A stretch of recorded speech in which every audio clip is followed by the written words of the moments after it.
தொடரும் சொல் மறையோர்கள் என்பதாகும்.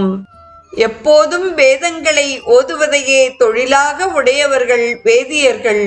அவர்களும் காண்கின்றிலர். தொடரும் சொற்றொடர் அரிய சமயம் ஒரு கோடி என்பதாகும். சமயம் என்பது நுண்ணுணர்வால் அமைந்தது. சமய பேதங்கள் பலவாக உள்ளது. புறப்புறச் சமயம் 6, அதாவது உலகாயதம், மாத்தியமிகம், யோகாச்சாரம், சௌத்திராந்திகம், வைபாடிகம், ஆருகதம் என்பதாகும்.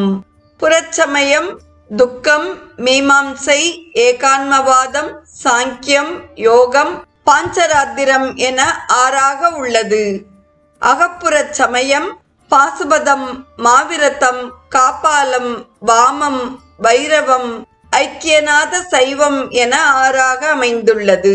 அகச்சமயம் பாஷாணவாத சைவம், பேதவாத சைவம், சிவசமவாத சைவம், சிவசங்கராந்தவாத சைவம், ஈஸ்வர விகாரவாத சைவம், சிவாத்வித சைவம் என 6 வகையாக உள்ளது. சமய கோடிகள் எல்லாம் தன் தெய்வம் என் தெய்வம் என்று எங்கும் தொடர்ந்து எதிர்வழக்கிடவும் நின்றது எது என்பார் தாயுமானவர்.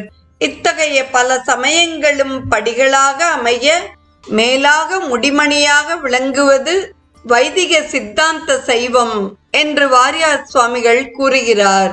அமரர் சரணர் சத